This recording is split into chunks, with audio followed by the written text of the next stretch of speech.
अलाउद्दीन अलाउद्दीन के भारत के अभियान को देख के सबसे पहला उसने तो, अगर ये वाला एरिया है, तो सबसे पहले उसने अपना एक्सटेंशन गुजरात की तरफ किया है। तो गुजरात में उस समय जो अनिलवाड़ के चालुक्य थे ना, उनका शासन था। और उसमें हमें ये पता है कि उसका लास्ट जो शासक है वो कर्ण सेकंड, उसकी पत्नी थी कमला देवी।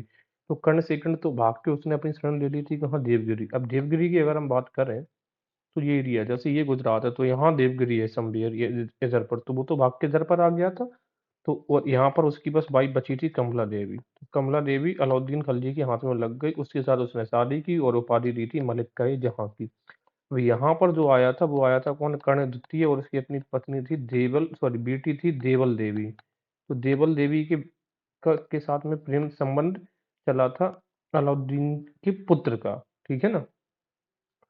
इसकी तो ये तो हो गई उसकी गुजरात आक्रमण। और ये भी पूछा जा सकता है कि अलाउद्दीन ने शासक बनने के बाद सबसे पहले आक्रमण कहाँ पे किया, गुजरात में। या फिर दूसरा क्वेश्चन ये भी पूछा जा सकता है कि गुजरात दिल्ली सल्तनत का एक प्रांत बन गया था किसके शासनकाल में। तो हमें पता होना चाहिए अलाउद्दीन के शासनकाल में।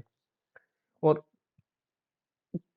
जब यहीं पर अगर आप देखोगे, जब वो अटैक करेगा तो यहीं पर खंबात है, ये खंबात की खाड़ी है, यहीं से उसको जो मलिक कफूर रहेगा वो उसको प्राप्त होगा, जो कि बाद में इसके दक्षिण के अभियानों का नेतृत्व करेगा कौन, मलिक कफूर।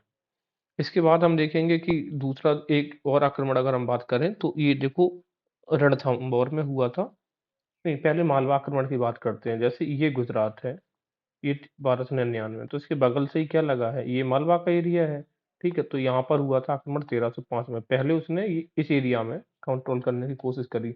तो एम मालवा 5, और मालवा का जो शासक था वो था महलदेव, और उसका सेनापति था हरनंदन कोका। और मालवा या मांडू एक ही बात है। और इसको अच्छा ये पूछा जा सकता है कि कौन सा अलाउद्दीन का सेनापति था जिसने मालवा को जीता था। उसका नाम था आइन मुल्क। ठीक है, और अवध का, बाद में ये गवर्नर भी बना था, अवध का गवर्नर बना था। इसके अलावा आप देखते हैं जरा, तो अब ये भी कह सकते हैं कि अलाउद्दीन के समय जो सल्तनत की सीमा का जो थी वो ब्यास नदी से बढ़कर सिंधु नदी तक हो गई थी। देखो पहले ऐसा था, सिंधु मान लो, ये ब्यास मान लो। तो जब यहाँ पे जो शासक था उसका नाम था बहराम शाह, जिसने नायब का पद क्रिएट किया था। ये बहुत ही ज्यादा वीक रूलर हुआ था। तो इसके समय पे एक मंगोल तैर की ने अटैक किया, तो उसकी जो सीमा थी उसने यहाँ तक घुस के आ गया। तो बस ये सीमा रह गई थी उसकी, ठीक है, सल्तनत काल की। लेकिन औरंगजेब, सॉरी, ये खलजी के टाइम पे, अलाउद्दीन खलजी के टाइम पे ये सीमा यहाँ तक थी, और वो एरिया जीतते हुए वापस उसने सिंधु नदी तक अपनी सीमा बढ़ा दी थी। अलाउद्दीन के राजस्थान के अभियान की अगर हम बात करेंगे, तो सबसे पहले आती है रणथंभौर। देखो रण, एक रण में एक एक होते हैं, ठीक है। तो 1301 रणथंभौर। और चित्तौड़, तो सी आता है अल्फाबेट का, ये तो 3 होता है।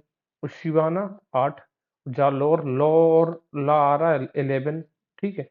अब रणथंभौर का जो शासक था वो था हम्मीर देव। हम्मीर, और रणथंभौर में ऐसा रण हुआ था कि इसका एक ये बहुत ही ज्यादा फेमस प्रशासनिक जो सेनापति था, नुसरत उलुग, उसको फुर्सत हो गई कहाँ, रणथंभौर में। जबकि अगर हम बात करें जफर खां मारा गया था मंगोलों से लड़ते हुए। ठीक है, मंगोलों से लड़ते हुए मारा गया था जफर खां। जबकि नुसरत खां मारा गया था रणथंभौर में। चित्तौड़ में तो हमें पता है, मूवी भी आई थी, राणा रतन सिंह शासन कर रहे थे वहां पे। शिवाना का शासक था शासक शिवाना शीतल देव। और यहाँ पर कमरुद्दीन गुर्ग ने अपनी सेना भेजी थी। और जालौर जब वो जीत नहीं पा रहे थे, जालौर का किला, तो यहाँ पर जालौर का शासक था कान्हड़ देव। तो यहाँ पर जो नौकरानी थी गुले बेहिट उसकी, और कमरुद्दीन गुर्ग, इन दोनों ने मिलकर यहाँ पर छल दल से यहाँ पे प्राप्त की थी विजय। चित्तौड़ का नाम बदल के उसके बेटे के नाम पे खिज्राबाद रख दिया गया, खिज्र खां के नाम पे। सिवाना का नाम खैराबाद रखा गया, ठीक है। और जालौर का नाम रखा गया जलालाबाद, इसमें ला आता तो जलालाबाद। और सिवाना खैराबाद। तो ये थे अलाउद्दीन के आक्रमणों का क्रम।